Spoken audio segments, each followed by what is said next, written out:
Welcome, everybody. This is a meeting of the Nevada Unified School District Board of Trustees. It's October 3rd, 2023. Please rise for the Pledge of Allegiance. I pledge allegiance to the flag of the United States of America and to the republic for which it stands, one nation, under God, indivisible, with liberty and justice for all. All right, just want to read an announcement. Welcome to the regular meeting of the Board of Trustees. We want to note that the meeting is being broadcasted on NUSD's YouTube channel at the direction of the board. The broadcast may capture images and sounds of those attending the meeting. So just letting you know if you come up to speak. The board did meet in closed session this evening, and I will have Trustee Jacobson report those announcements. Thank you. We met on 3 topics. First, with respect to every item of business to be discussed in closed session, public employee discipline dismissal release, that was information only. The second item was with respect to every item of business to be discussed in closed session pursuant to Government Code 54957 and 54957.6, conference with labor negotiators. Francesca Whitcomb, Executive Director of Human Resources, Employee Organization, California State Employee Association. That was information only as well. And lastly, we met with respect to every item of business to be discussed in closed session pursuant to Government Code 54957 and 54957.6, conference with labor negotiators. Francesca Whitcomb, Executive Director of Human Resources, Employee Organization, Novato Federation of Teachers. This was also information only. Thank you. All right, thank you. We do have 2 board members absent this evening, Trustee Millerick and Trustee Pickus. Trustee Millerick might be able to come in, and if he does, he'll just come right in and sit down and join the meeting. All right, our agenda. Let's move to that. Approval of our agenda this evening. It stands as is. There's no changes in the order. So if I could have a motion to approve the agenda. Trustee Lametta is a first, and Trustee Gasson is a second. All those in favor? 5-0, 2 absent, and 3 provisional votes. Give me 1 second. Okay, there we go. All right, our consent agenda.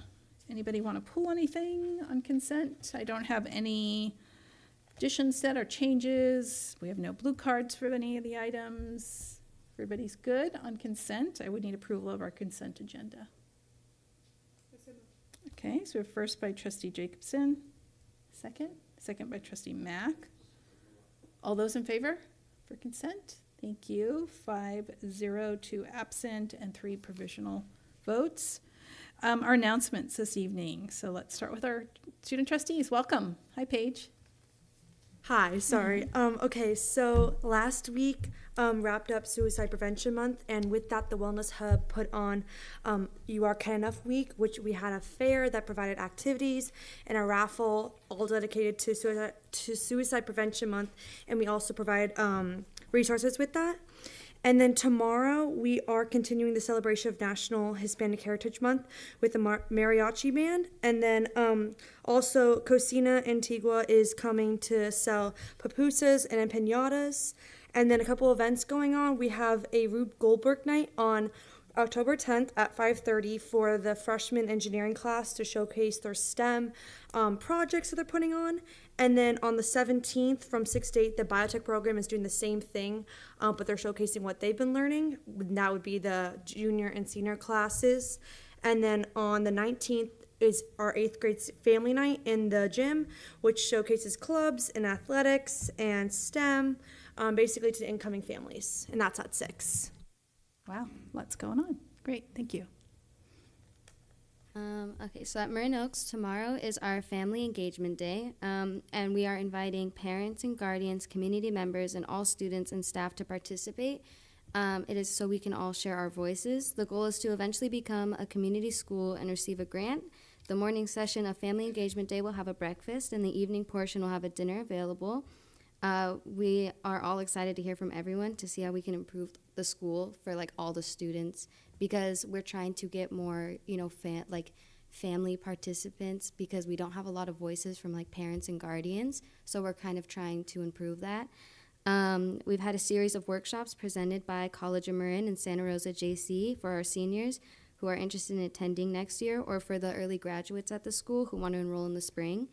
The workshop was promoting college, informing about financial aid, and trying to encourage the students to show that really no matter what your situation is, you are able to still achieve to be able to attend college. We also had 10,000 Degrees begin the first series of workshops and divided the school between seniors and then sophomores and juniors in one group. And it helped seniors to get the steps of financial aid and walk through how to apply. And then they also helped to figure out how to complete the FAFSA. And then the second group for the sophomores and juniors, they learned money management and what to expect when they become seniors, like with having to deal with college and graduation and all that. And then we also had a thing hosted by Jim Shirk from North Bay Security, and he taught all of the students their rights as minors because Miss Early was super inspired by all the students asking a lot of questions about what their rights are.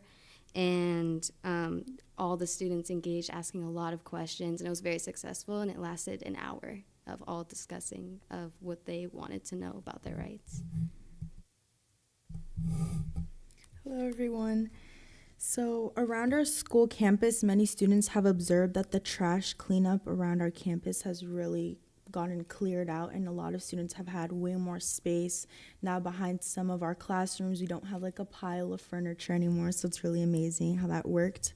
Campus Cleanup Crew is one of our most active clubs on campus. They are amazing and super helpful after all kinds of events, picking up trash and helping clean up. We really appreciate them. Miss Moore, our librarian, has consistently been bringing therapy dogs for our students to come pet multiple times a week. She's running Trivia Club every Tuesday, and she puts out different themed books each month based on what's happening. So currently there are Hispanic authors for Hispanic Heritage Month. She's also running a 30-day self-care challenge since it's National Self-Care Awareness Month.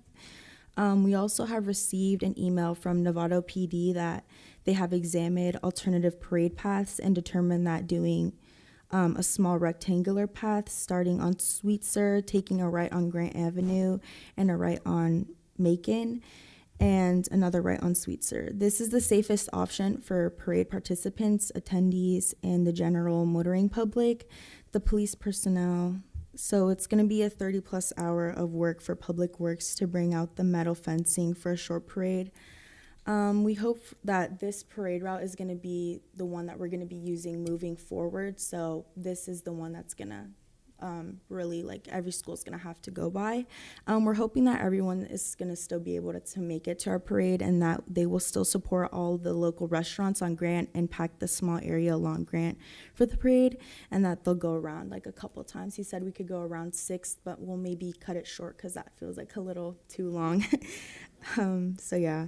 This week is also homecoming week, so ticket sales started last week and they're running this week too. Our homecoming parade, we're really excited to take the trip around the world, so that's going to be super fun. We have our parade, I think, this Thursday, so let's gonna see how the route works out.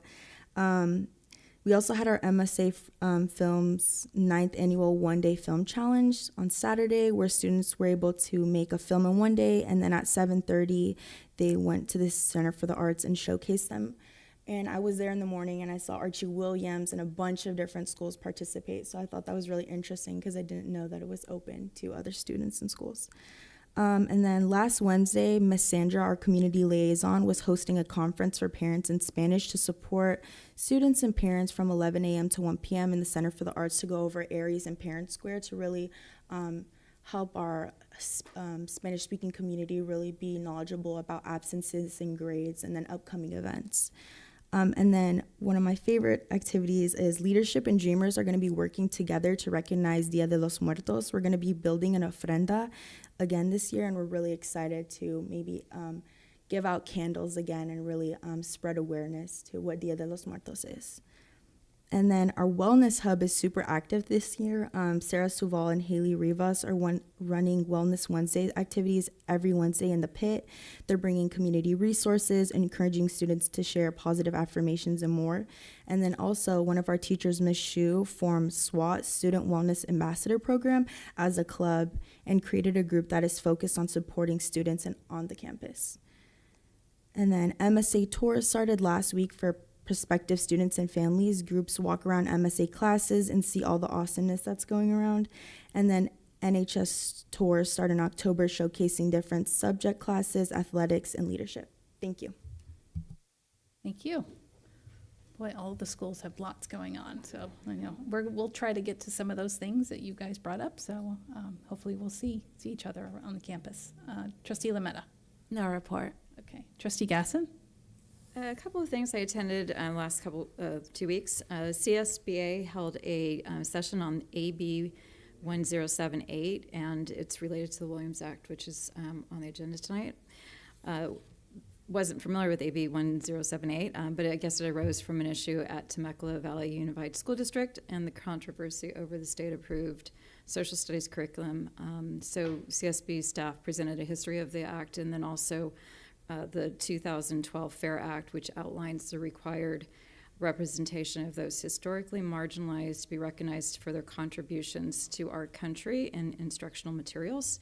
And essentially, 1078 prohibits refusing to approve or prohibit instructional curriculum and other materials that align with the FAIR Act. So it was just basically trying to avoid another situation as was happening in Temecula.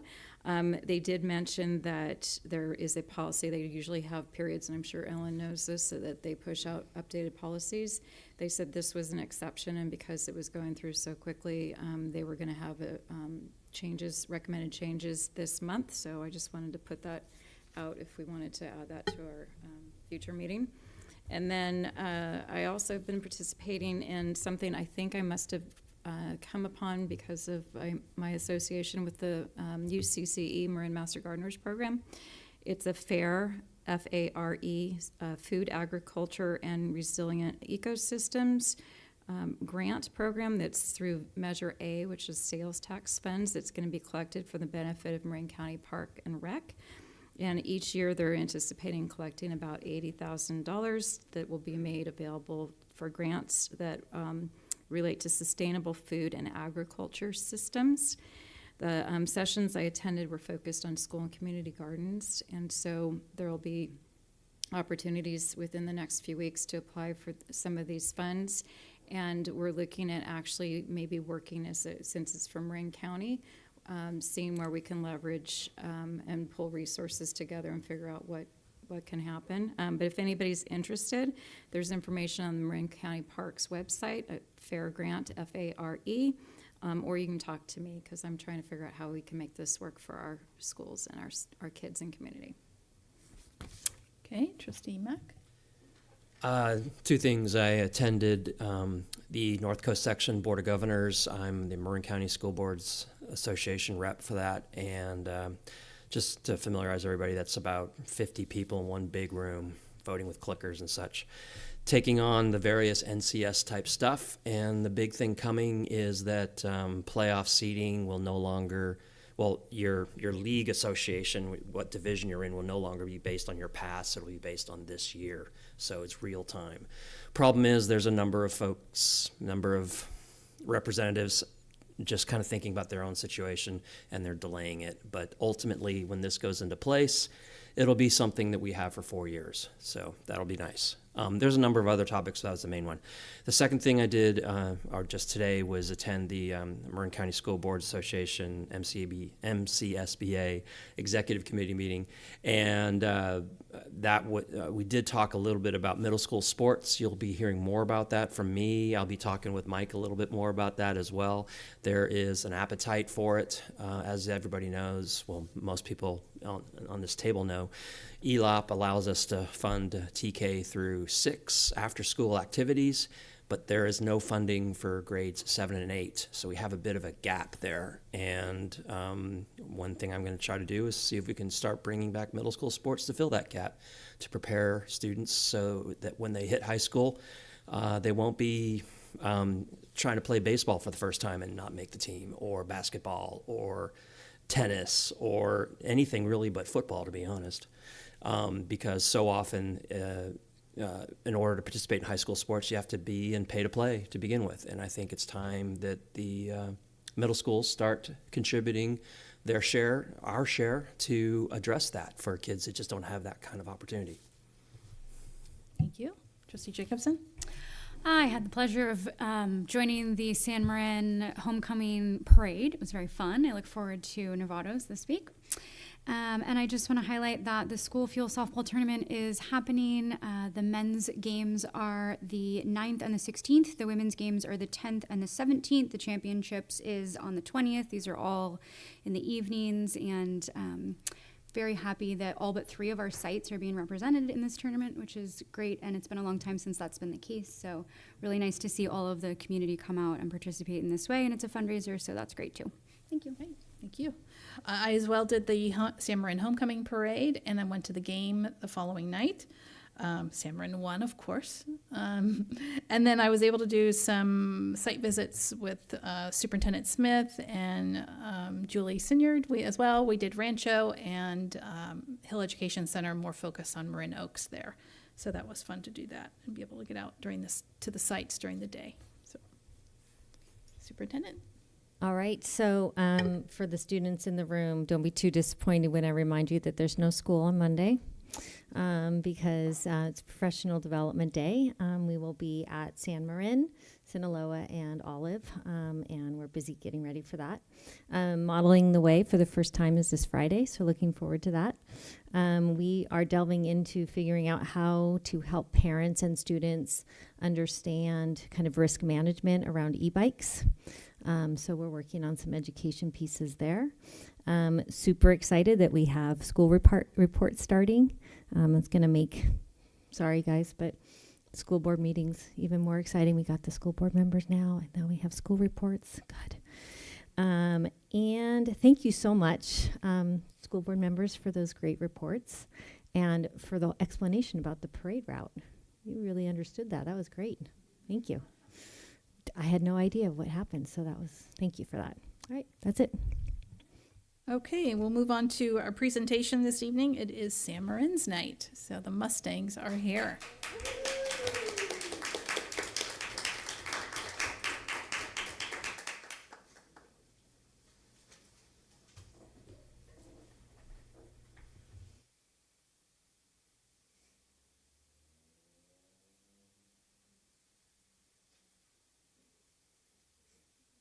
All right.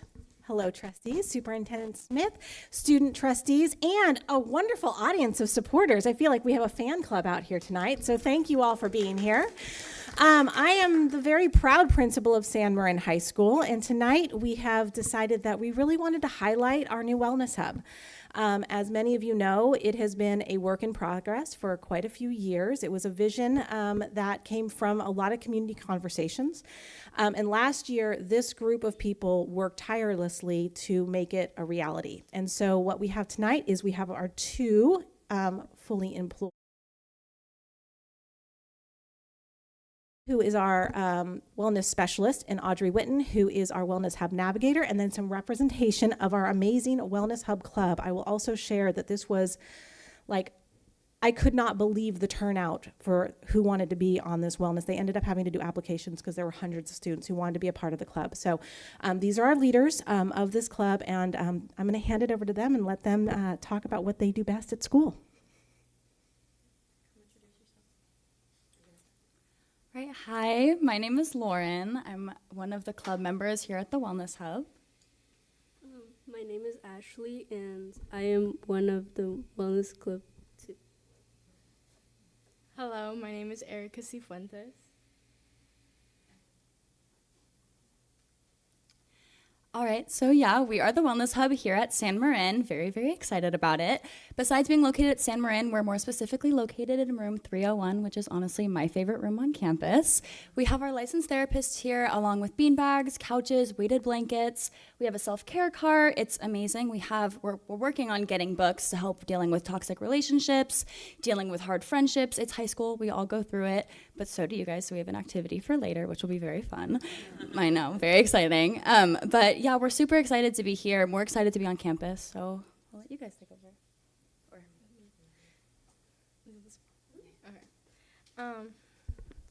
So these are programs and services that we have at the Wellness Hub. So one of them is 10-minute brain breaks, which is students can request to come to the Wellness Hub and sit down on our couches, just like to have a just like a little break from class if they need it. Students can request to come, teachers can request students, also parents, and then students that feel like other students need time in the Wellness Hub can go. As Lauren was saying, we have a care cart, which is just for basic needs that the students need. So, for example, we have feminine hygiene products, deodorant, and I believe toothpaste. Yes. Here are some of our accessing wellness. Any student can request a 10-minute brain break from their teachers. Referrals can be submitted by students, staff, and or parents, guardians via Google Forms, and anyone could drop in before or after school or during break or lunch, and they can join the Wellness Hub Club too. And we have QR codes around the campus websites and our weekly emails that we send, and yeah. All right, so we have our activity. I wish we printed enough for everybody to do it, but it looks like we did not, so we're gonna just put our board on the spot today. So when we first started our Wellness Hub, what we did was we went into classes and kind of just to introduce our Wellness Hub, we brought out these little papers and they have prompts on them. Things like have you lost somebody? Have you had an argument with a family member in the past 10 days? Things like that, things we all struggle with, but we don't really talk about. And today, instead of having our students do it, we're gonna have you guys do it. So next to it, what you're gonna do is you're gonna write true or false to any of these statements, and it's gonna stay anonymous. We're gonna come over and we're gonna collect it, crumble it up, and pass it back out to you guys individually. After that, you guys are gonna open it back up and we're gonna read them off, and you're gonna stand up if you said, or if whoever you have said true. We're gonna look and see who actually struggles with these things and how common it is. Because again, everybody's struggling with this, but we don't really talk about it. So that's what we're gonna do, and yeah. Yeah, so just put like a T or an F next to each one. Any time period, put yourself back in the mindset of a teenager maybe. Yeah.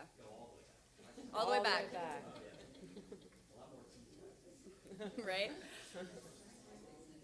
Unfortunately so. Yeah, we do have some extras. Yeah. We gotta eat something. Are we also passing the card? Sorry. This part of wellness.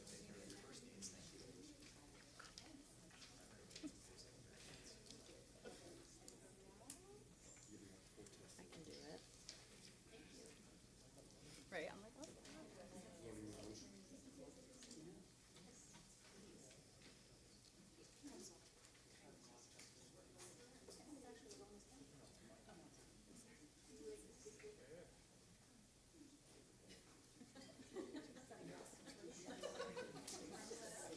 Yeah, so crumple it up and then, yeah. Yeah, crumble them up.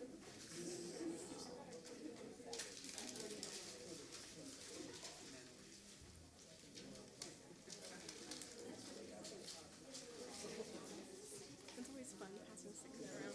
Should I go around and start collecting it?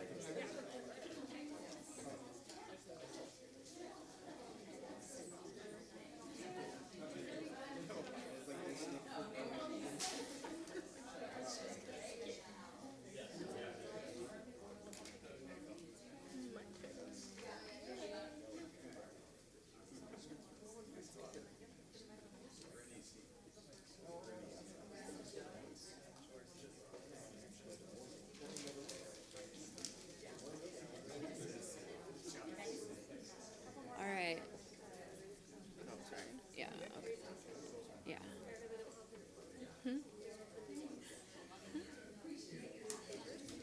And then pass them back out. Is there a new one?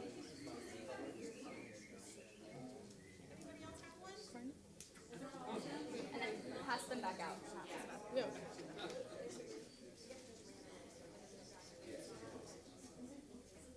Raise your hand if you just did one.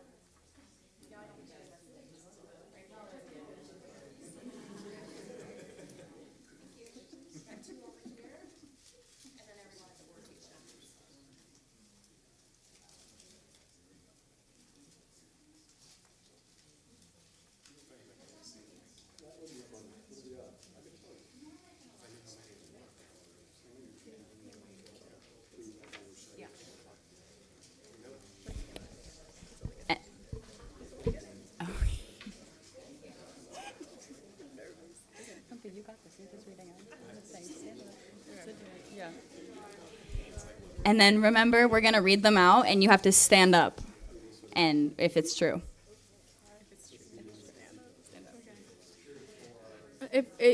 Please stand if it is true.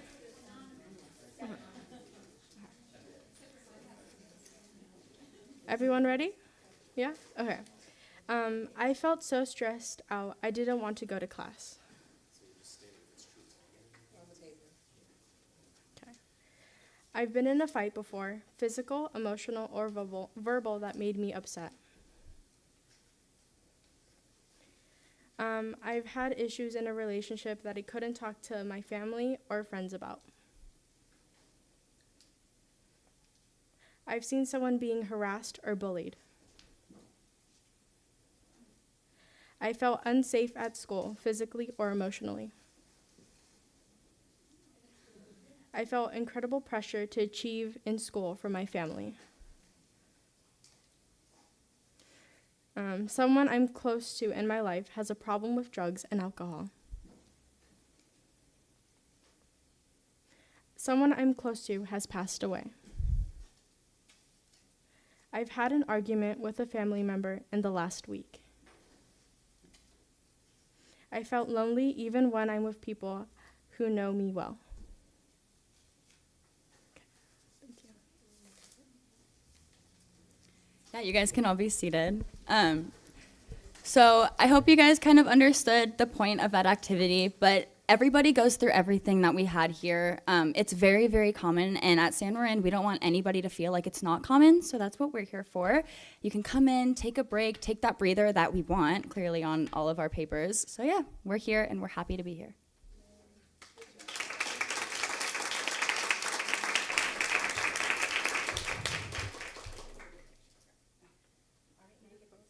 Yeah, now we want to take a photo. Come, yeah, everybody up there.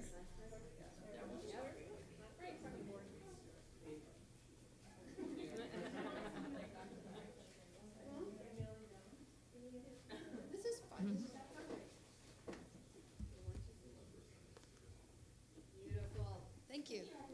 Right, thank you. That was done very well. You're making a difference. Okay, that was a great start to our board meeting. Non-agenda public comments. I don't think I have anything. Nope, okay. So we'll move on to our staff report. We're going to start with the staff report and then go to the public hearing, which is where community members can come and speak on the same item. This is review of the Linwood sub-boundary analysis. Tonight is just a staff report. The next meeting on the 17th, the board will be making a decision, most likely. So tonight we're just going to have a discussion.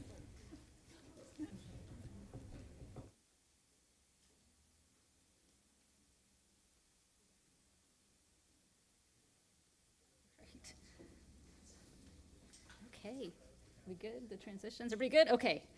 Good evening, members of the board, student trustees, and Dr. Smith. It's my pleasure to introduce Angela Benuelos from Cooperative Strategies. And this evening, she is going to review and discuss the process for the creation of our draft sub-boundary maps for the Linwood attendance area. After her presentation, we are all here to answer any questions that you might have, but I will turn this over to you. Thank you. Evening, members of the board. Let's go ahead and get started. So here we have an overview of the process and where we are today. We started over a few weeks ago with a review of data and analysis of the current boundaries for Linwood Elementary, followed by the options development with internal staff and a community meeting that happened last week. Brings us today to our board discussion and public hearing, followed by a board action next week, or in 2 weeks. So global considerations for each option provided today is shown out here in the back, and we'll go through it in the presentation shortly. We're drawing the options to minimize the disruption of student learning patterns or learning programs. Additionally, provide an overall balance of enrollment at each school site. and follow natural geographic features such as main roads, mountains areas, and highways.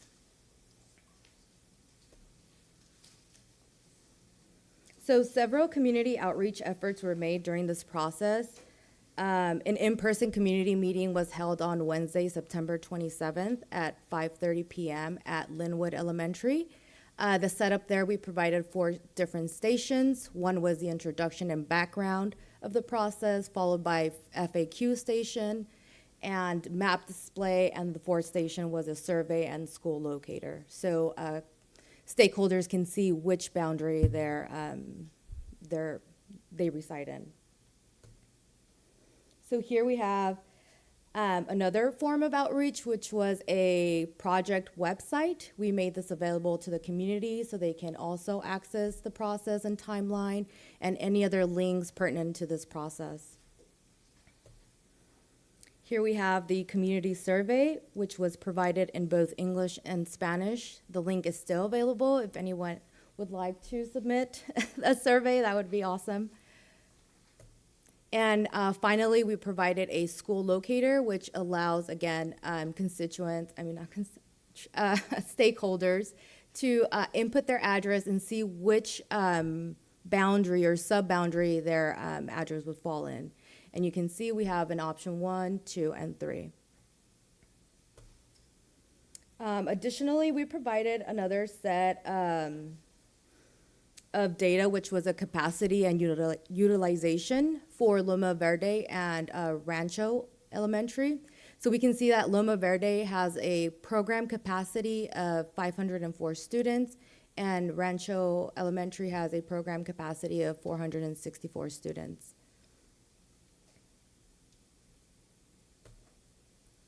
Here we have option 1. So for option 1, it was keeping, well, let me backtrack a bit. So the current Loma Linwood Elementary boundary is outlined in the purple spaces. Those are called, those are called planning blocks. So a planning block is what we use to split up the whole boundary and make it smaller and easier to work with. So option 1 uses the east-west divide along Novato Boulevard and west to Loma Verde, the east side to the ranch. Option 2 uses the north side boundary along parcels and neighborhoods based on proximity to either school, south side to Loma, and north side to Rancho. And then option 3 examines the choice of students with each planning area who decide not to attend the Linwood Elementary School, opting for Loma Verde or Rancho instead. These boundaries are determined based on which school, Loma or Rancho, has more students attending from the planning area. And another factor that we reviewed that did not skew or kind of play into effect was the socioeconomic status. So we ran the socioeconomic status for each option, and it varied between like 1.5 to 1% per scenario. So we didn't see it viable to add it to the scenarios. And then if you have any questions for us, we're here to answer. Yeah. Go back to this slide just to explain it a little bit further. And you just said the capacity, but you didn't get into the other boxes, just because we have people watching. Sure. So just to backtrack, a program capacity, it shows the number of students at a facility based on their current use of space. So regardless of what it was originally built for, if it is used for a classroom teaching space, it was counted under the program capacity. It does exclude administrative resource pullout rooms, music rooms, and art rooms. So that's what we're calculating there. In terms of the enrollment, it's the current 23-24 enrollment, and that is divided by the program capacity at each site. That gives you a percentage or utilization rate. For Loma Verde, you have 82%, and for Rancho ES, you have 74%. We did have the data for a projection for 24-25 enrollment, so we went ahead and included that as well. Okay, thank you. You're welcome. All right, yep, back to the trustees. What is the program capacity for Linwood? We did not run the program capacity for Linwood. Okay. We can definitely Well, run I'm the just program for capacity. reference, I had actually sent, because I didn't realize the information just wasn't, I probably could have found it on a different data point. My question was more because I wanted to see how many kids could actually reside at Linwood and how much are we, like, how many students we currently have there, just to have like a bigger, fuller picture. Yeah, so we do have the current enrollment for Linwood, and that is 348 students. In terms of their program capacity, we did not run that calculation, but we can go back and run it. And then the maps are in the back of the room, if anybody hasn't seen that. Do you want them closer as the trustees? We can bring them up here if you want to look at them a little bit better? No, okay, that's up to you, so, okay. Actually better for my bad vision. Yeah. Okay, any other questions from the board? That will be at the next meeting. The next meeting will be hopefully making a decision. The idea is to have something settled so that when enrollment begins in November, we're ready to go. I have opinions I can share, but I can wait till then. Okay, it's up to you. Yeah, let's do it now. Yeah, let's not wait till, no, we will. We're going to go to that next. Yeah, options 1, 2, and 3. I think they're all pretty balanced. Thank you for putting it together. I know it's never easy. When I started looking at it, I quickly eliminated option 3 because the problems with options 1 and 3 is that there's a border right in front of the school. So people who live right across the street from the school won't go to that school. So that kind of bothered me with that. And then option 3 in particular, it was grabbing really far into central Nevada for Loma. So I kind of eliminated that. Question about that. So the flag is The school? Linwood, right? Yes. Yeah, it's a school. So regardless of if they're across the street or not, this is only for people who are choosing not to go to Linwood. Understood. Okay, just want to make sure. I'm still thinking about it in that regard. Yeah, I'm trying to isolate. Yeah, and if you're that family that's not going to go to Linwood and you live across the street, it's kind of odd. That's all I'm saying. But anyway, but option 2 I like because 1, it's pretty balanced. It just goes kind of west to east or east to west for the most part. And 2, the borders that separate it are not streets. They are backyards. So you don't have people on different sides of the street going to different places as much as you do in options 1 and 3. So that's why I like option 2. Do you have any pros and cons between each maps? Did you just? No, they're fairly balanced. So it would really be up to the community stakeholders and yourself to make an option. Okay, I just wanted to throw that in. The community the community meeting you had, was there any pushback on anything? How many people showed up? So Limited? we received no pushback, and we had 1 attendee. One attendee, okay, Yeah. yeah, all right. Yeah, it's really not like our usual boundary study meetings that we've had in the past. No, certainly Which is, not. this room would be packed.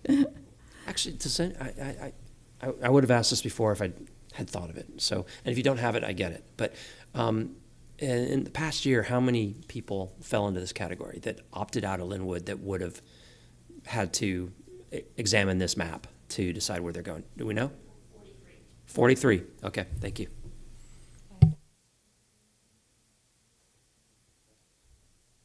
Any more trustees? We'll just conclude this conversation. Student I'll board just members? add if we're giving opinions. I liked 3 only so much as it balanced the percentage of students based on capacity for both of the sites in the event that all those people went to those. Okay, thank you. All right, so we'll conclude the staff report. Thank you very much. We'll see you in a couple weeks. Or will you be? No, you're not going to be here. No, you're going to be virtually. Yes, I did find that out. Yes, sorry. Thank you. Thank you. Thank you. All right, we will move into the public hearing for this, which is or for the community members to speak on this item. So I will open the public hearing. Oh yeah, not there's within the time. I'm going to close. No. All right, we do have a comment from Zach Griggy. Hi, Zach. No, never, never, never. I'm just messing with you. Good evening. My name is Zachary Griggy. It was nice to see San Marin up here. I graduated in 2019.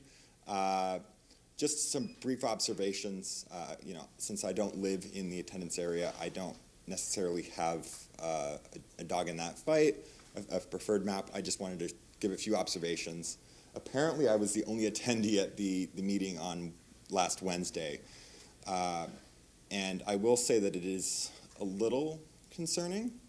I served as the youngest member of the Marin County Redistricting Commission back in 2021, and one of our key responsibilities was providing insight on the county's efforts to reach out to communities and educate people about redistricting. And I'm a little disappointed that there weren't as many attendees there. Like when I got there, when I first got to Linwood, I wasn't even sure that I was there on the right day. It wasn't on the district's calendar. There were no details about where it was held. I texted Trustee Lametta asking where it was, and she helped me. It took a member of NUSD finding me looking lost at the main loop at the entrance to direct me to the classroom towards the back of the school in order to find it. And so, as we look towards the final decision, I hope that the district will redouble its efforts to reach out to Linwood community members to make the process more accessible, so that the lack of input is a choice rather than a lack of access. Finally, as somebody who's been involved in redistricting in Nevada very closely, I also wanted to flag on option 2 that it appears that the Forest Knolls neighborhood, I believe that's the neighborhood name, I might be mistaken, but for reference, I'm probably looking at like old planning documents where it was proposed, but it's the neighborhood between Novato Boulevard, the Ignacio Valley's northern ridgeline, and Sunset Parkway. It kind of forms like a little triangle. And option 2, that neighborhood is split down the middle. So I wanted to flag that to the board in case that helps inform your final decision. Anyways, those are the 2 main things I wanted to raise. Let's try to improve the outreach process if we can. I understand that, given that the decision is happening most likely at the next board meeting, it might be a little difficult. And also just wanted to flag that one area for technical corrections. Hopefully the school's capacity should accommodate either putting that neighborhood all in Loma Verde's sub-area or all in Rancho's. But I wanted to flag that for the board's consideration. Thank you all so much for your time, and thank you for your consideration. Thank you. And appreciate the feedback. Yes. So now I got to close it, Diane. Hold on. So since seeing no more comments, I'm going to close the public hearing. And then we'll just go back to the staff report and have board members. So go ahead. So thank you for your comments and for giving us that information. I'm wondering, when the information was distributed, was it both in English and Spanish? And are we doing a follow-up out to the community that these are so they had an opportunity to go to the meeting? How was it conveyed, the map choices, or is there a follow-up after the meeting of what was covered, or was there any? We had agreed to one community meeting, and Okay. so it was publicized in newsletters and sent out to the community in both English and Spanish. Okay, but so there wouldn't be something going out in the school newsletter or something saying this was the meeting that we held, these are the boundaries, just so that, no? No, I don't think we had put that out into a newsletter yet until after this meeting. So Okay. we can do that. I don't know, I think maybe somebody would want to just at least see it. Sure, and again, our website, the website is on our website too, for folks to be able to view our maps as well. So we have a link on our district website as well. So we can definitely get that on Linwood's website too. I'm kind of thinking about the demographic and that they may not be going to a website to look. It might be something that they need to get distributed from, a little more, hey, this is out here, just so there's an awareness. I love that we have the website and that we can still put in our thoughts on stuff, but I'm just thinking, and it being busy too, it's great we're gonna do this so that we'll have boundaries before we start doing our TK and K enrollment and everything, but I'm just thinking it seems like it might have just gotten overlooked a little bit. Trustee Jacobson? I just want to maybe share a counterpoint to that it could be confusing to the Linwood community, considering those are people that have chosen to go to Linwood. If we then send out these boundary maps that, I mean, unless you're really paying attention, like that could make you think that you're going to have to go to a different school. So we should be mindful of that if we're going to send these out to people who've already decided to go to Linwood, and not anything else, apparently. That's a good point. So I guess it's more of reaching people that aren't necessarily, obviously, there yet. Yes. Because they're all grandfathered in. We're not going to change anybody that are already going to Linwood. So it's a matter of getting the messaging out. So for me, I'm going to leave that up to staff, is what my recommendation is. They've heard the comment made from Trustee Gasson, and see what else you can do between now and the next meeting to really make sure, yes, we did our due diligence of getting this messaging out. So maybe go back and look and see what we did and go from there. So I will let you guys make that judgment, obviously, if that's okay with the board. Okay. Anything else, board members? Okay. So then we will conclude this item and we'll move on to the next one. So thank you very much. Thanks, Julie and Mike.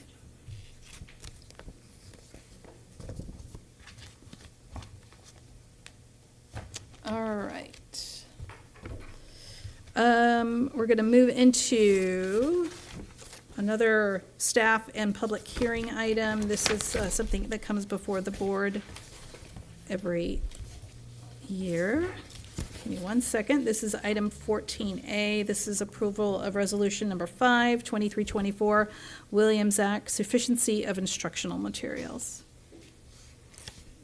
Thank you. And tonight we are asking that the board holds a public hearing to adopt the resolution stating that each pupil in the district has sufficient textbooks and instructional materials in the 4 core academic areas of English language arts, mathematics, science, history, and social studies, and that these textbooks and instructional materials are aligned to the academic content standards and consistent with the cycles and content of the curriculum frameworks. And so site principals have confirmed their sufficiency. And we have one site that is missing a little material, and the materials have been purchased, and we are waiting for their delivery. Okay. Anything from the board members? Trustee Lametta? Sorry, what school was that? Olive. Oh, Olive? Oh, okay. All right. They're seeing none. This is yep, go ahead. Sorry. I did see that the principal did sign, though. Lori, the principal did sign the Right, and paperwork. there's a place underneath to say if you don't have that, when is the stuff going to get here? Is there a plan to address that? Okay. And so that's, yes, that the materials have been purchased. Okay. And so we're good on that. Thank you.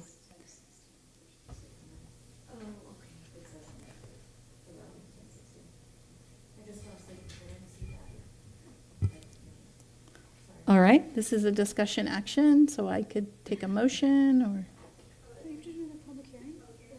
Oh, you want me to do the post, then come back? Okay, got it. Yep, you're right. Okay, so we'll move into the public hearing for this item, which is what we're required to do. So I'm going to open the public hearing for the Williams Act, sufficiency of instructional materials. Seeing no comment from the public, I'm going to close the public hearing. All right, so now we'll go back to the discussion action item. If I could have a motion, Trustee Lametta? Go right ahead, yeah. If you have a question, that's I fine. just got a message saying that Linwood doesn't have their curriculum. And yeah, that Linwood teachers don't have all of their curriculum materials. So the materials have been ordered, and there's some consumable workbooks that are not there, and staff is photocopying the materials right now to ensure the students have their materials, so kids are not without materials. We just don't have the consumable workbooks yet. Everything is online. Okay. It's an online curriculum, and so we're just waiting for the consumables, but everybody has the material. Okay. All right. So you need a motion? Okay, so trustee Mack is a first, second, trustee Jacobson, and then I will do a roll call vote because this is a resolution. Trustee Lametta? Yay. Trustee Gasson? Aye. Trustee Mack? Yes. Trustee Jacobson? Aye. And trustee Butler is aye. So that passes 5-0 with 2 absent.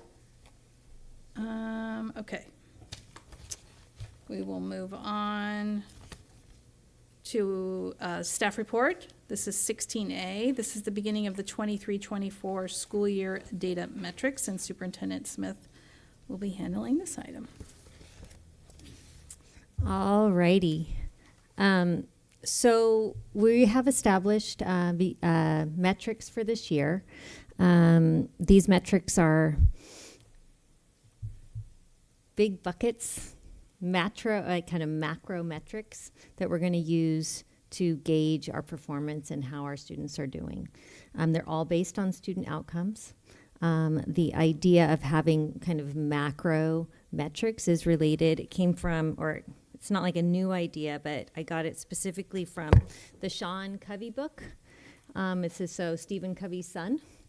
And it's called The 4 Disciplines of Execution for Educators. And he talks about wildly important goals. And then you have kind of your macro metrics, and then you have your micro metrics, right, that you use to gauge your progress. When we talk about the chronic absenteeism program, we'll talk a little bit about kind of the macro goal and then how to use micro data to get there. These goals, it took me a long time to develop them, which is why it's October till I brought them to you, because I was really thinking, like, how do we get goals that we can actually check in continually? So we'll start today, and then we'll have a checkup in December. How are we doing? Again in March for the LCAP update, and then mid-year update, and then finally in May with the final LCAP starts to get presented. So I guess we can go on. I think I was already talking about all those things. So they are check-ins to make sure that we are actually doing what we expected. If you always just wait until you get your CASP scores at the end of the year, you're like, oh, what did we do right? What did we do wrong? We couldn't have adjusted anything along the way to see if there was something that we could do better. Was there a program we could add? Was there tutoring we could add? Could we do different things to actually have better outcomes for our students? When you have focused areas, you have a more powerful impact. So under culture of caring, to continue with our words that we've used, we believe that we would have lower suspension rates if we have a robust culture of caring. We would reduce chronically absent students, and we would increase our average daily attendance. The original, like the chronically absent Bayside data is from, all of this is from spring of 22-23, so the, last year. And the chronic absentee data specifically has disparate data between our ethnic groups. So it's been, and students with learning disabilities. So these are key points that we're looking at specifically also because of the program differentiated assistance, which is, the state saying, you need to improve in this area according to the dashboard data. And then also the ATSI, it's called, is at the federal level, that's also asking us to make sure we have these data points and we're working on these pieces. Culture of competence and excellence, so academic proficiency and EL for our English language learners. So we wanted to check to see how well our long-term English language learners were doing. However, we don't redesignate them until like once a year. And so that would be kind of more late data. What we want to do is have that check-in to make sure that our students are moving forward. So in order to become English proficient, they need to do well on their Galileo scores. So we're using Galileo scores metrics for English language learners to make sure that they're making progress. And then overall, all academics for all student groups in math and English language arts. Once again, we do Galileo 3 to 4 times a year. So those are places we can check in. And then on the students with D's and F's is also something that gets gauged like 4 times a year, each quarter. Okay, so the timeline, I think today is our baseline, December, February, and May.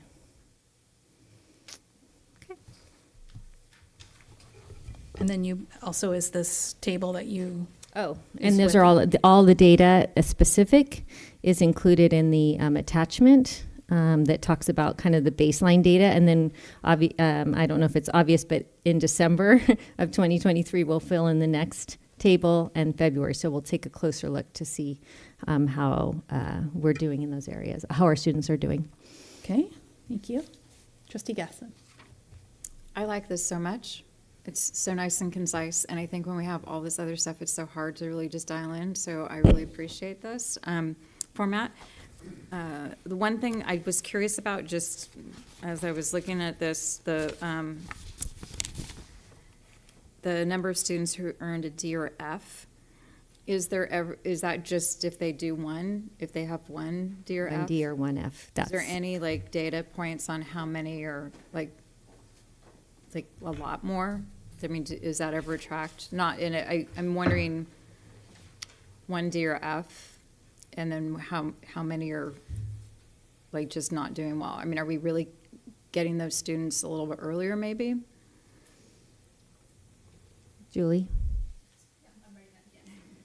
I'm sorry, is that I'm just thinking, I'll fess up, my kids have gotten a D, or, just because of circumstance. I'm wondering, if somebody's not completing or doing well in several classes, there might just be a little different way to support them. Absolutely. And at progress reports, so within your progress report before a final grade or before a semester grade is going out, you'll receive progress notes. So if a child is in danger of a D or an F, families should be notified. It's an easy report to pull from ARIES, and those are a lot of the meetings that high schools have to kind of discuss potential SST meetings, what's going on, kind of the group look at students that aren't doing well and are not on track, maintaining grade level status. So Okay. Absolutely. Okay, thank you. Trustee Lametta and then Trustee Mack. Dr. Smith, I just want to say that I really, really love this. It gives us a check-in every few months. I'm really passionate about the math one, because if you don't capture students in elementary, middle school for the UC systems, if they choose to attend the CSU or UC system, they need Algebra 2. And I feel like if we're checking in on our students and how well they're doing in math, we'll be able to have more Hispanics enter our UC system / CSU system if they wish to go through that path. So I really appreciate this, and I look forward to see some improvements. Trustee Mack. Yeah, I'll echo that. I really love this. 2 dimensions, really. One, the kind of getting us to focus on those few metrics, not get overwhelmed, which we have in the past, and I know I have. But 2, I really love the check-in aspect of it. We've never had that. It's always been, oh wow, that was a bad year. Let's do better next year, and then and then it's a year later, and here we are. So, and really, this is what you would do in the private world as well. Not private school, but in terms of business, you're checking in quarterly, so to hold yourself accountable.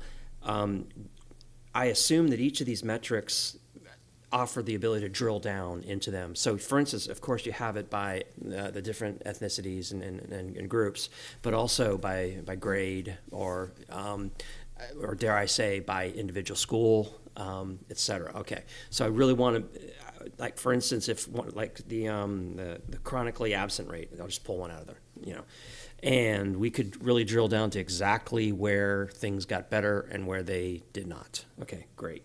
I think that's important. And we're going to do that, and we're not going to throw anybody at the bus. We're just going to try to work on things. So I love it. To add to that, I've got students. Okay. just if you hold on just one second. So all the site plans also have these metrics in them so that you can therefore see how each site is doing. And then we'll share the chronically absentee example in the next report. Yes, and then we'll go to the student board member. So all these metrics kind of represent the conglomeration of all the metrics we had. Like they're kind of the greatest hits, if you will, the ones that were most important. I'd imagine that coming up with that exercise, you kind of grouped them into kind of families that came up that allowed you to identify one key metric out of that family, if you will. Yeah. I took the 40 LCAP metrics that we have. Right, way too many. And I picked ones that we can check in regularly, that we get the data consistently so we can compare over time. And these are the equity buckets, yes. right? So attendance, behavior, academics. Right. And they're all based on student outcomes, right? There's no here like, oh, the adults did this. Great. What did that do for kids? Right. Right? So to focus on the student outcomes really helps us make sure that our work is focused on the impact that we're looking for. Got it. I mean, where it's going is I'm wondering if there's some metrics outside of the 7 that once you start getting into the weeds, you can start looking at those metrics too as kind of parallel causal metrics that you might be able to, okay, so they're still there too. Yeah. Got it. Good stuff. Thank you. Paige or Francesca? Either one. I just wanted to have a clarification on, is Galileo test scores used for students graduating ELD? So would those test scores be used for them to graduate ELD? Or how does that work? Yeah, Oh, go ahead. Yeah, Julie, come up. Just stay there. I'm not going to leave. I'm just going to stay here. Not for graduation rates, but when we're looking at the reclassification of our English learners. So if students are scoring a 4 on their LPAC, in order to be redesignated, they have to score proficiently in either the CASP or on our Galileo assessments at a 40%. And so it is very important in English, not in the math portion, but for the English learners, the 40% at the Galileo is kind of what our reclassification metric is. I actually have 2 questions regarding the Galileo testing. I heard last year that Galileo testing might be implemented to see if a student is qualified to take AP courses or advanced placement. Is that still intact? Is that what we're going to be doing? Or did I just hear something completely false? I don't have confirmation on that. We haven't discussed kind of what the criteria is. Again, we want to have all students attend an AP class. That's an absolute goal. I would hate to put any kind of barriers, but I don't know if there's some kind of skill set to say, oh, you know what, you did pretty well on this exam. You might want to consider this. But again, I hope we don't have any barriers that are, prohibiting kiddos to get into any AP classes. Okay. And then my second question is this targeted at a specific subcategory, like a middle school or a high school, or is this through the whole entire district? So the Galileo score specifically, we decided not to use the Galileo tests for the baseline because it was not taken by all students last year. Mm-hmm. So in high school. So the high school administration has been a little more inconsistent, so it wasn't data that we could rely on. And so this data in this metric is 2nd through 8th grade.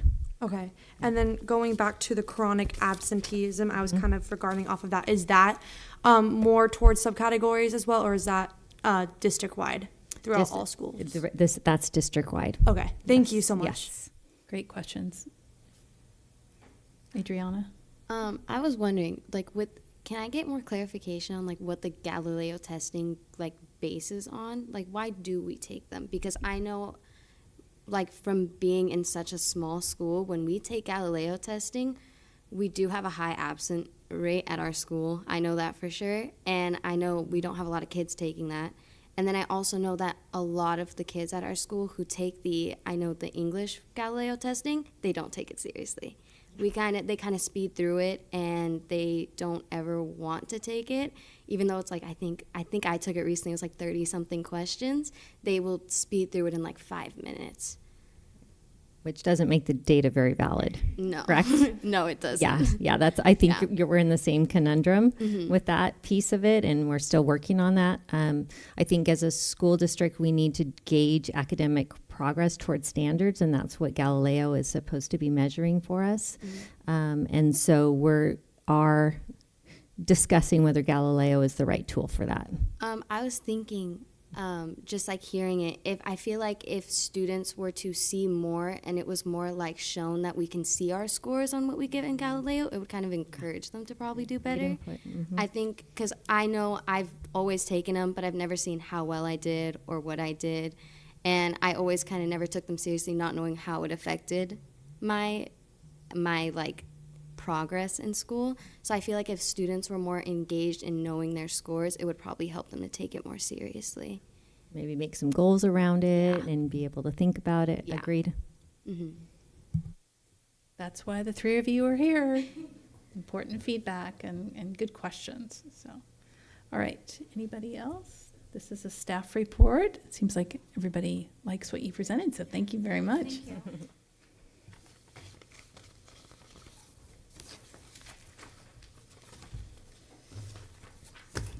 All right, we're going to move on to discussion action. This is 17A. This is review and approval of the 23-24 income agreement between San Diego County Office of Education and Nevada Unified School District addressing student chronic absenteeism. So back to me again, guys. Sorry, a lot of me time. Oops, that's not what I want. Thank you. And there's a presentation at your board table for this item. So it's the same as what we got. There we go. Okay. All right. Well, tonight we are bringing forth the income agreement between the San Diego County Office of Ed and NUSD to address the student chronic absenteeism. And as Dr. Smith just said recently, as a result of being identified as a district requiring differentiated assistance based on our 21-22 dashboard data, we had a number of schools that were identified as needing support around chronic absenteeism, as well as the district. And one of the big target areas that we have is really how do we reduce chronic absenteeism? And we were fortunate, and we sought a partnership with the San Diego County Office of Education and a facilitator named Kirsten Grimm. And basically, the concern was that we have this need that we need to address, and how do we do this quickly and urgently? Because what happens is at the start of the school year, bad habits start developing. And so if we can be proactive and if we can work with our staff, with our teams, and with the community to really explain what chronic absenteeism is and how quickly an individual can fall into this category, there's just a big sense of urgency to do this. And so chronic absenteeism is defined as missing 10% or more of school days for any reason. And this can include excused and unexcused absences. Suspensions or other reasons, but it's linked to chronic absenteeism is linked to lower academic achievement, increased dropout rates, and other negative outcomes. There's a lack of school connectedness. And so again, chronic absenteeism is both a leading indicator and cause of educational inequity, and that's something we want to address immediately. And so district data, this is kind of the data that we use. I'm sorry, I know it's a little hard to see, but this was the data that kind of spurred us into this category of requiring differentiated assistance. And in 21-22, we had 16.4 of all students chronically absent. So roughly almost 1/5 of our students are missing significant portions of their instructional day. And then we had different subgroups that were in very high categories. African Americans, English learners, Hispanic students, homeless students, socioeconomically disadvantaged, and students with disabilities. And they were categorized as very high. High students were Filipino, 2 or more races, and white. So those are the two subgroups that we're really focusing upon.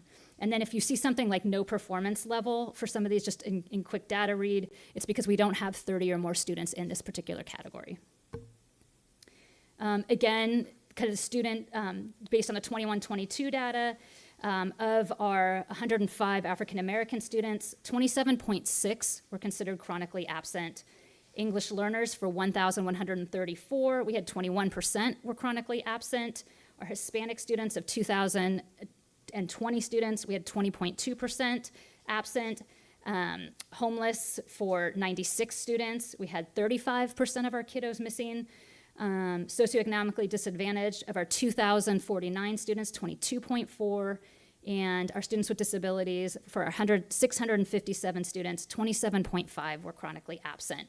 And so knowing that we needed to do something quickly to support our students, we tried to enter into an agreement and work with San Diego County Office of Education.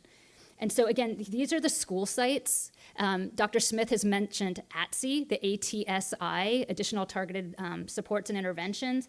And these were the schools that were identified in the subgroups with each, within each school that had the very high chronic absentee rate. So at Hamilton, we had students, our African American students, our homeless students, and students with disabilities. Lou Sutton, students with disabilities. Pleasant Valley, our socioeconomically disadvantaged students. San Ramon, 2 or more races. San Jose, students with disabilities. Sinaloa, students with disabilities. And Nova, our Hispanic students. One of the goals that we are working on to increase attendance is our target goal is 94%. With the month and a half or so of starting with our consultant and working with our students and our families and our teams, we've already jumped up to 95.7% increasing attendance. And we've established some site and district goals, improving school climate and culture, our relationships with peers and staff, and communication with our families. And the big push right now with our chronic absenteeism network is to really take this proactive approach. So again, with the first few weeks of school, kids not coming to school, folks are getting on the horn, getting on the phone and saying, guys, what's going on? How can we help support you?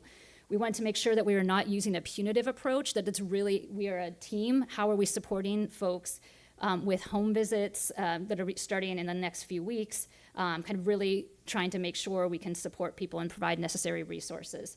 Again, early intervention is key. If we kind of think about it, if folks miss 2 days or more per month, you're considered chronically absent, and 2 days is quickly. And again, and with the illnesses and whatnot, we're really trying to be proactive about that.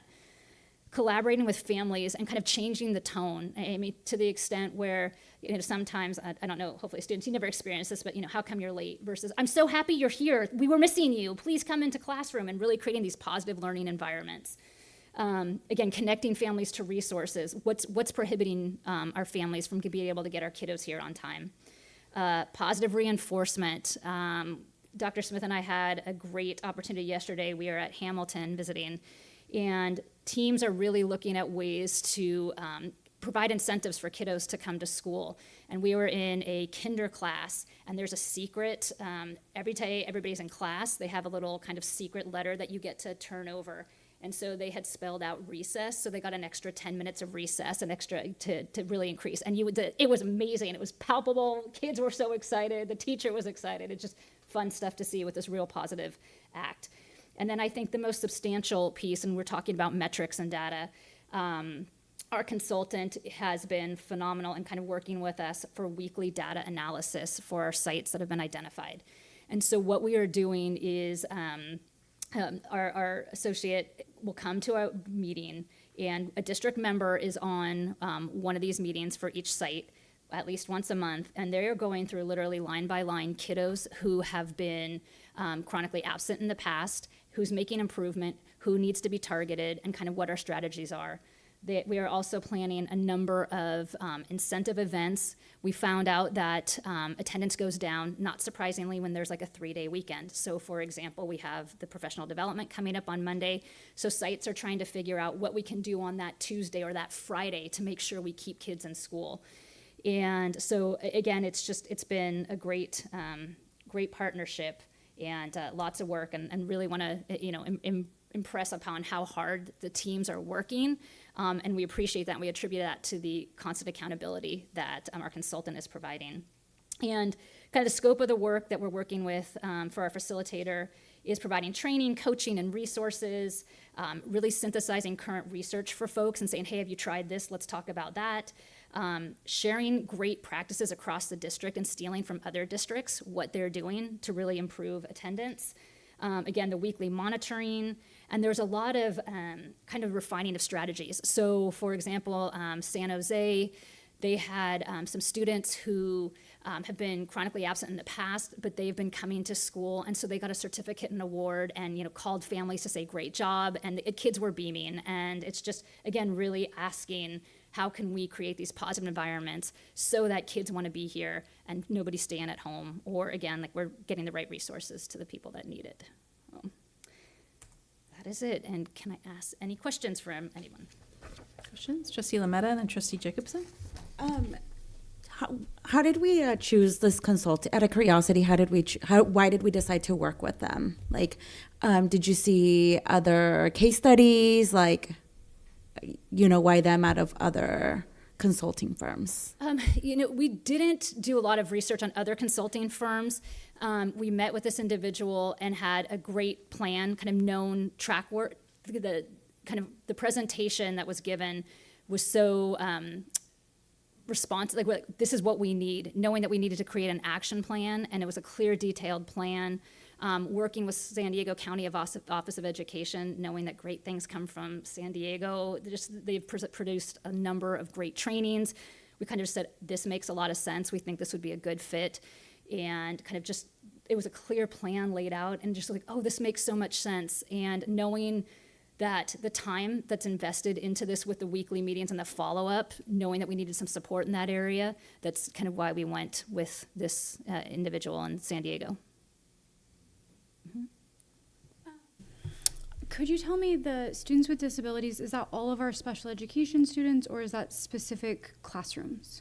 It would be considered all in that, Okay. yeah, all.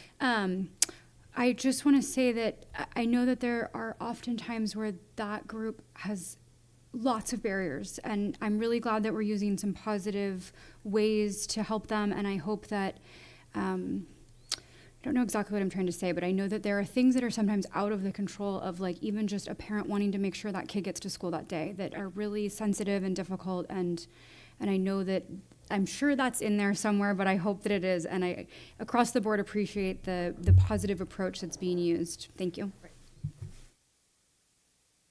Trustee Gasson? So I don't even know where to start. I know we have new leadership, but I can tell by the way you've presented. I had asked about the agreement date, so it seems that she's already been providing services for the district. Is that correct? Yes. Okay. I appreciate this new, but I sort of don't like being presented with something that's a done deal. I had a lot of questions actually written out because I think this is definitely something we need to address. I'm just not sure, and sort of touching on what Trustee Jacobson just said, is that have we looked at why we have chronic absentee? I mean, homeless, maybe they're having transportation issues.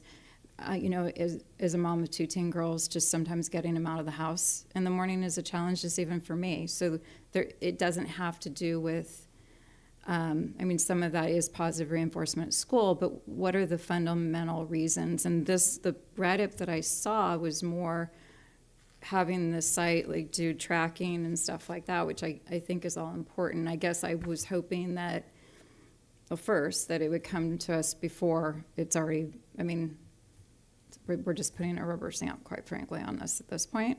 But also looking at what is it that we're hoping, and I love the goals that we have and where we're going, but no outline of what are the concrete things that they're doing that validates the work that they've done, I guess, is sort of what I'm missing as well. So.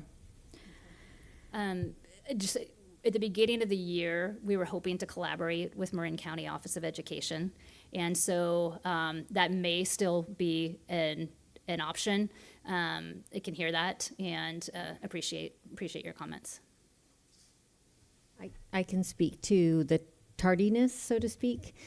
So when we were presented, it was a few days before school started, and frankly, we decided we had to go for it because by the time this comes to approval and you sort out all the details about how this is going to work, you have your chronic absenteeism rate is you've lost your opportunity to already make a difference, and so we felt compelled to go in that direction. I totally get that, but we even have stuff on the consent agenda that has already had a date prior. So I think we need to plan with, this is a new day, plan for these types of things, and this was another item, the chatbot thing, making sure that we, it automatic renews, that we have like in March or April, we have an alert that says we need to make sure we need to pre-approve this so that because it's in June, then it expires and it'll automatically renew. And then in August, it's like, well, it renewed, we can't do anything about it. So, and I understand MCO8, I won't pick on them specifically, but I know that sometimes their stuff doesn't get to us soon enough for us to have a board meeting. But I just would like this to stop, because I think it just it makes our job a little bit harder. That we're just the perception is that we're not paying attention, and that we're just rubber stamping stuff when it's after the fact.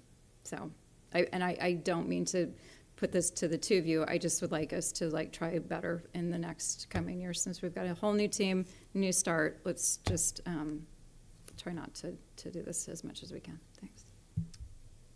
Yeah, let me just add part of that is our role as well as leadership in being in agenda planning. So Tracy, Superintendent Smith, did discuss that with Julie and myself about what was coming forward. So it's getting that message onto the rest of the board, either in our weekly update, more consistently, if something does have to be approved after the fact or ratified after the fact. So I know that's you're right, that's a huge thing for this board to make sure that we're not just rubber stamping. It has been for years, because there was a little bit of an issue with that a few years ago. So we tried to avoid that as much as possible. So know that it's concerning to all of us. Paige. I just had a quick something. I saw this is from the 2021 to the 2022 school year. Do you think these results changed during the 2023 school year, or do you think they stayed relatively the same? Definitely knowing that COVID was one of the leading causes of factors that had the chronic absenteeism rate. And this is throughout California. Many districts are trying to deal with the chronic absenteeism issue. Kind of trend that we've seen is after COVID, students, our attendance rates were usually around 96, 97, and they've dropped down to about 94, 95. So and I can't speak specifically just to Novato, but I know historically, with California right now, we're losing about 3-4 percentage points of students returning after COVID. It's been a big issue, and trying to figure out how to bring kiddos back to the school system. I kind of have a two-part question. So we're talking about absences and tardies, correct? Tardies depending on when you're tardy is kind of how long, if you get marked completely absent or if you're marked present. Because I know at my school there is a lot of, from other students I hear, a lot of them are absent a lot, and it adds up, especially because I go to a credit-based school based on attendance. Right. It adds up because we have a lot of schools starting around the same time, and a lot of students at the school have to get their siblings to school. So I know with my mom, she struggles to barely get me to school on time because my brother starts at 8:40 or 8:20, and then we have to commute and get stuck in the San Marin school rush of traffic, and it gets hard to get to school. So I know a lot of students are tardy or late just because they're struggling to get to school on time with other siblings going. And I feel like it could probably help, because it would be super hard to change the time school starts. But I feel like being able to be more lenient at school with the circumstances of having to get to school. If you're a few minutes late, should it really count as a tardy because you're taking your sibling to school? No, that's a good example of kind of working with our teams to kind of figure out what is the root cause. So understanding, this child has obligations, parents have to go clear across town to drop off 3 different kiddos with 3 kids at different site. Oh, okay, let's know that. So we know that they're going to come to school. There might be a tardy pattern. How can we help support something like that? Versus, oh, you know what, this kid can't come to school at all. What's going on? Is there some other issue? Do we have a child fine situation? Things along those lines. I feel like with the positive reinforcement, I think it would be smart if you see a kid, with students who are chronically tardy, I think it would be smart to probably talk to them and see and discuss, is it because you have to take a sibling to school? Is it because you're cutting it close because of other school traffic?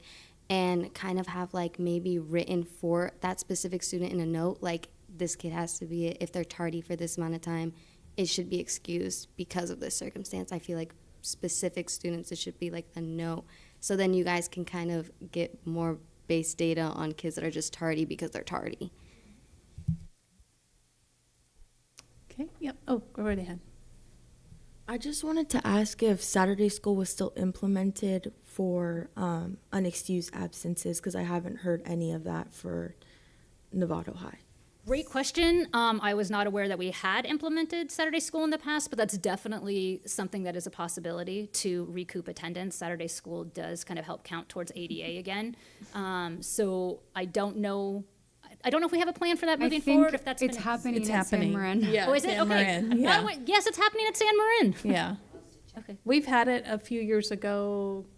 I mean, it's pre-COVID, obviously. It was rolled out by somebody in your role. Okay. That they had brought the idea to this district, and it was working for a while, and then it just sort of phased Fizzled. out, I Fizzled. think. And COVID happened, obviously, so. Yep, go right ahead, and then Trustee Gasson. So is it just going to be implemented at San Marin, or can we try and put that into different? Yeah, that's a good point, I think.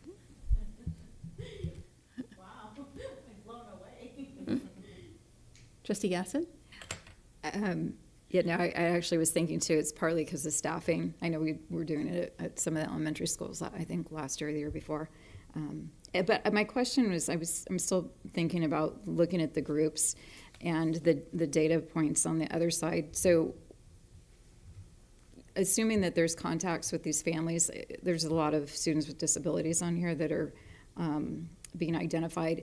Could transportation, I'm wondering if that's an element. I just would be interested to see if there's an internal thing that we're able to do to support Sure. support that. I don't know. Again, trying to identify the root causes. Is it It's part of- transportation? Is it something that, another barrier that we hadn't thought about? That's, what is the myriad of reasons that are keeping you from coming from school? And the one thing we want to make sure that what we can control is having positive classroom environments, positive school setting to that extent, and being here to support. So 100% agreed. What's keeping you from coming to I school? was thinking more just from those special education meetings I've attended, that it's frequently like whether we're providing transportation or there's others. So I'm just trying to connect the dots on that side of it too, to make sure that it's, we're looking at it from all positions. So thank you. Yeah, go right ahead. Also with disabilities, I just wanted to ask if it was a lack of resources with students, maybe that might be a problem. And also, are we asking the families of people with disabilities or even students for their own input of like maybe why they aren't coming to school, maybe their own barriers that they're facing? Yep, absolutely, and that's what these attendance teams are doing. So the outreach is going to go to, again, it's a support base. What's happening? Tell us what's going on. Is it transportation? Is it something else? Is it, you're working all night and, I can't get my kiddo out of bed. He or she is just refusing, we might need some supports around that, depending on varying family reasons. But we need to find out why. All right, so this is a discussion action item. This is to approve the agreement put before you with San Diego County Office of Education and Nevada Unified School District. Okay, so we have a first by Trustee Jacobson. Second. I'll second that. Trustee Butler is the second. All those in favor? Okay, 5-0 and 2 provisional votes and 2 absent. All right.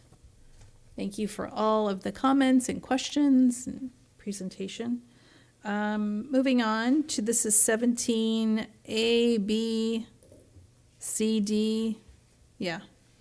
4 items. These are 4 MOUs regarding, this is in relation to the ELOP, which is what we heard at our last board meeting. This is the money part of it. Nevada USD? Nope, sorry guys. Let me get the right one on here. There it is. Okay. All right, I'll turn this over to Mike. I'll stand here for support. Thank you, Superintendent Smith, Board of Trustees, and the student board members. I am coming back. I think it was 3 weeks ago. I presented the Expanded Learning Opportunity Program plan to the board. And there were a few items that you wanted some clarity. So that's why I'm back here today to go over those. I believe it was metrics. How are we going to measure how well our program is going, right? Are the kids, is there evidence, is there data that will show that our students are benefiting from being a part of this program? And a big talk was cost too, and how much we have in the budget and how much this is going to cost, and we'll pay out to our community partners. So ELOP program requirements are pretty straightforward that I explained to you a few weeks ago. Was our unduplicated students TK through 6. We must offer them a spot in the expanded learning programs in Nevada Unified School District for a 9-hour day during the school year. Now, that doesn't mean that the students have to accept it and be put in the program. That means it has to be offered to them. Also, if they're going to be a part of any of the supplemental programs, let's say tutoring after school or Play Marin or a performing arts camp, anything along those lines, those kids have to be offered that 9-hour day as well. We've started getting the ball rolling. It's been pretty exciting. We have a new administrative assistant, Stephanie Maurer, who has been amazing and very supportive, who's brought her expertise.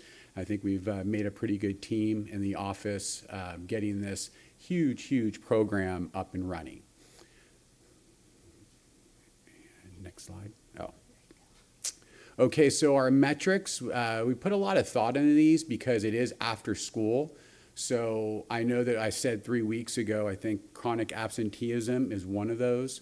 I know that students, when they're excited to come to school, when they enjoy it, when there's a fun program, and when there's caring staff that are looking out for them. I know that since last April, when I was meeting with community partners and kind of hearing them out and what can they bring to Nevada Unified and our kids, that NUSD culture of caring is something I would bring up quite a bit.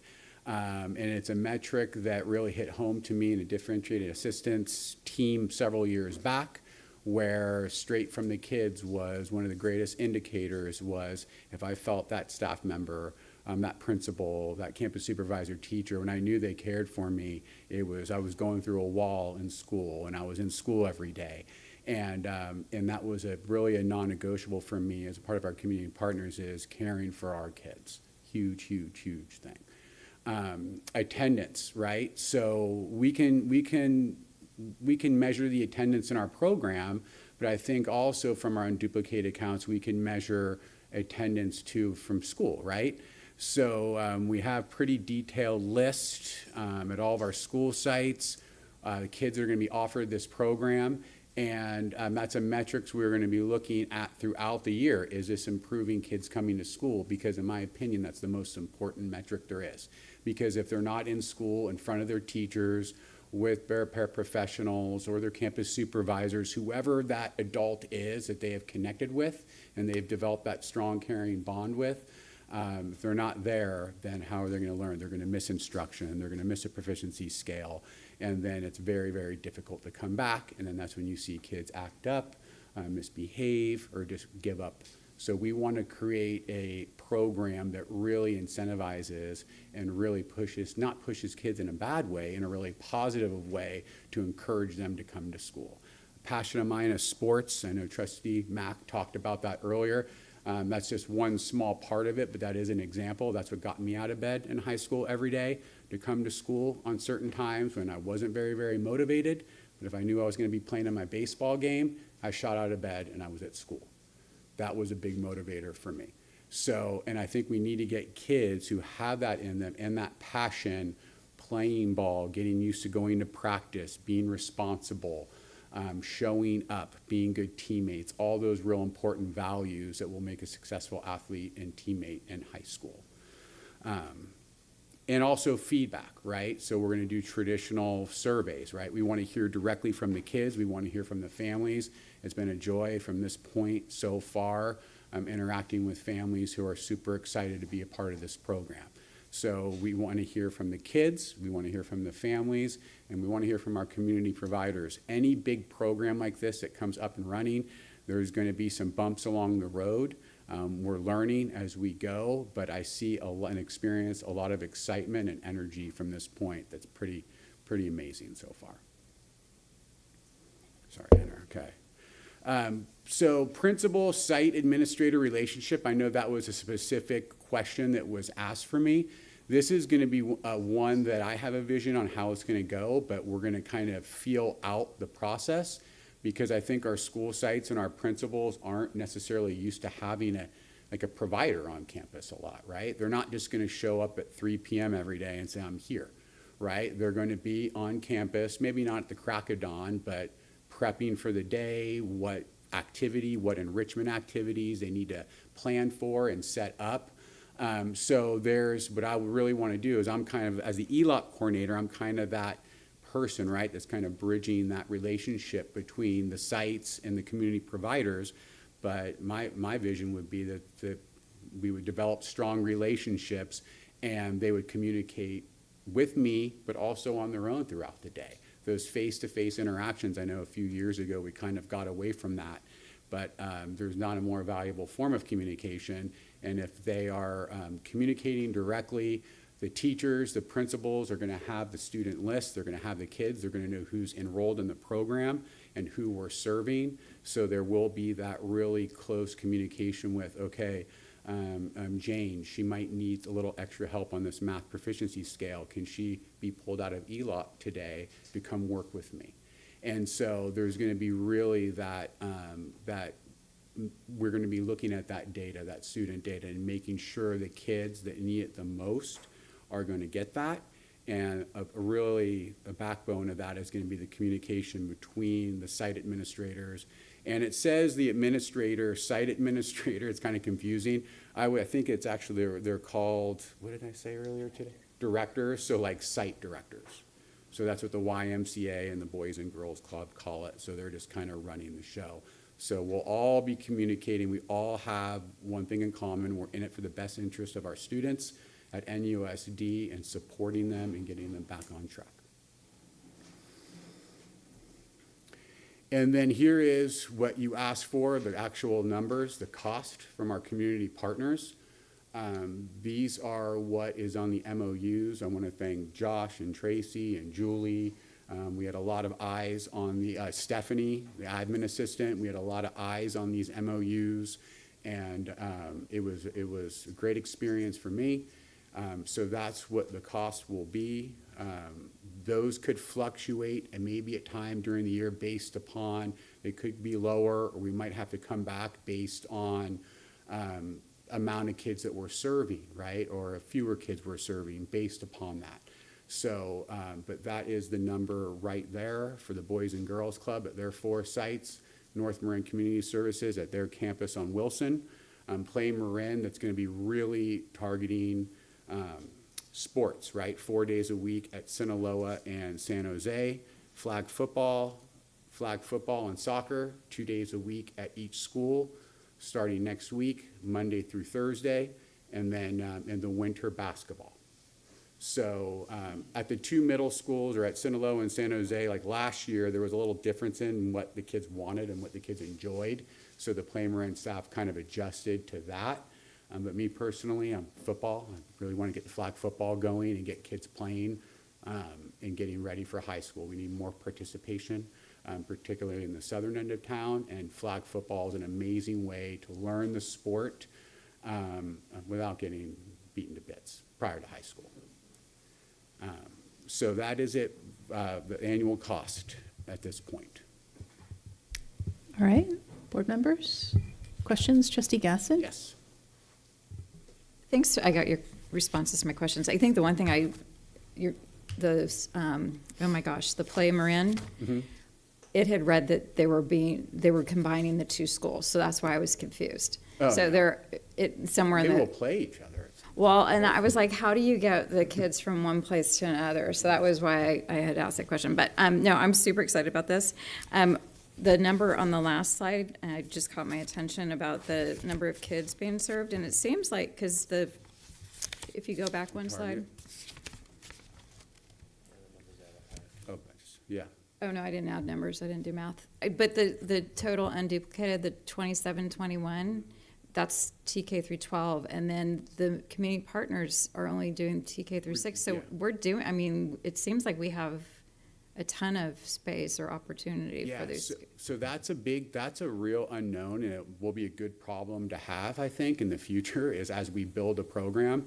I know that was brought up 3 weeks ago, and it was a real legitimate question. Do we have the facilities? Do we have the capacity? Do we have the space? Well, I really hope to learn. I hope to know. But it seems like we've made a really good first go. I mean, that's a Yeah. lot of. So we're ready for the initial rollout. Boys and Girls Club and the Y are staffing. They're working really hard, making sure they have highly qualified staff for our kids, and they're doing that now. I'm talking to them pretty much every day about that. So I would say, you know, from the start, on average, each school will have probably between 2 and 3 staff members to start. You know, Linwood's an ACES school, so we're doing pretty good there. A lot of the kids that are being served through the ACES grant would be served through ELOP, so we're going to combine that.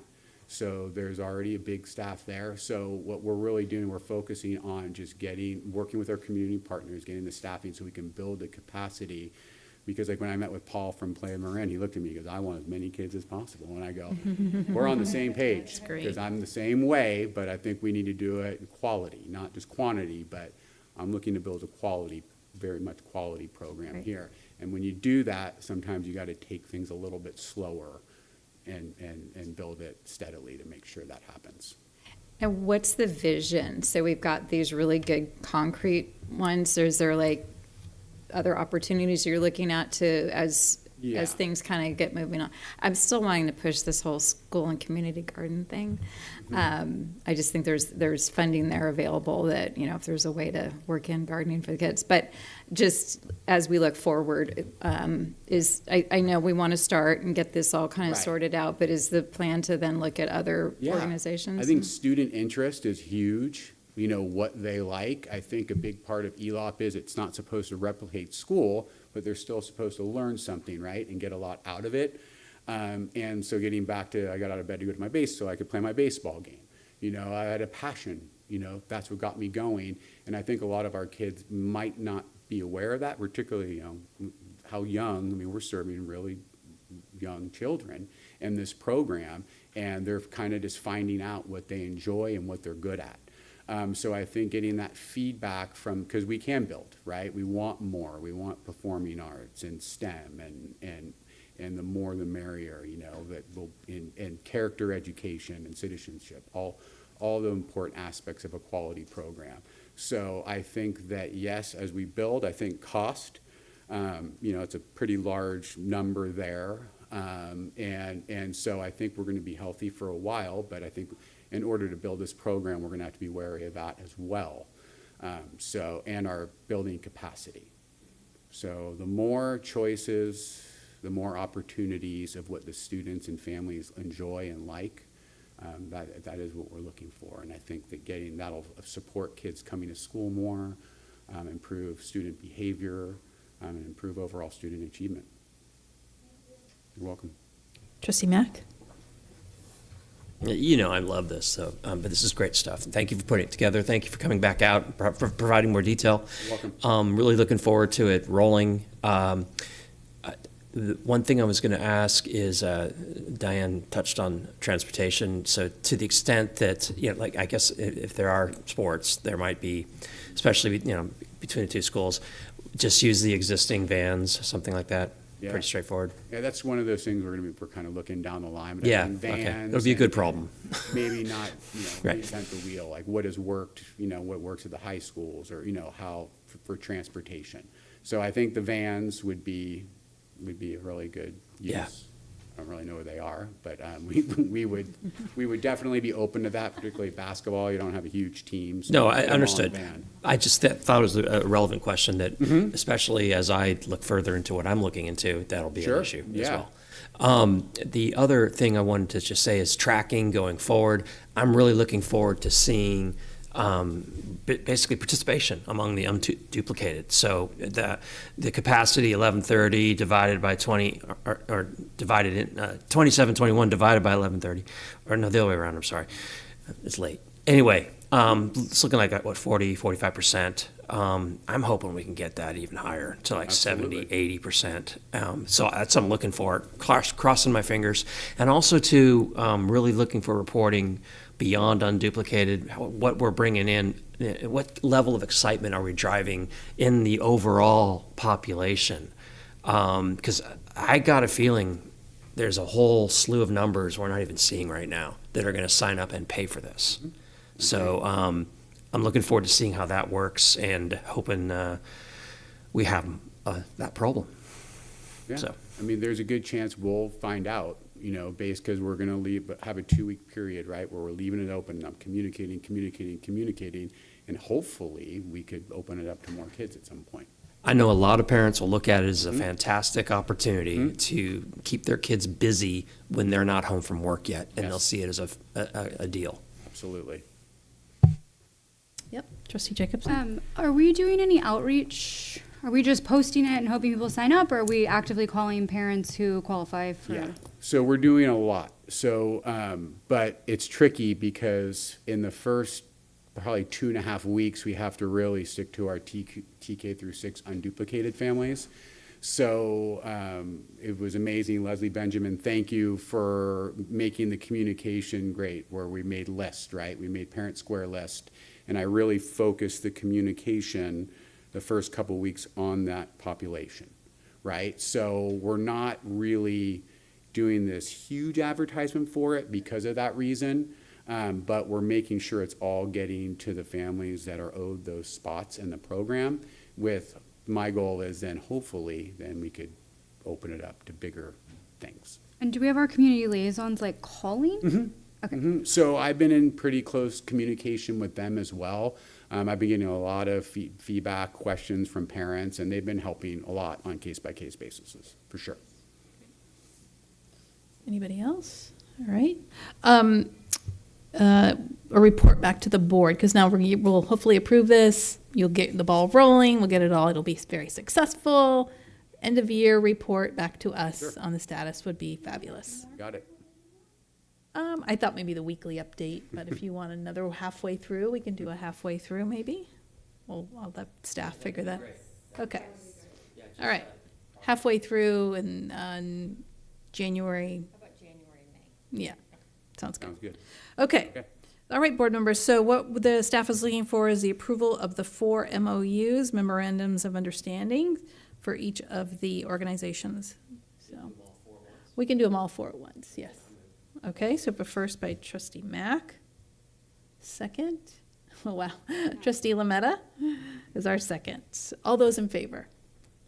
Great. 5-0, 2 absent, and 1 provisional vote. Thank you. Thank you for sticking in there, Francesca. Thank you.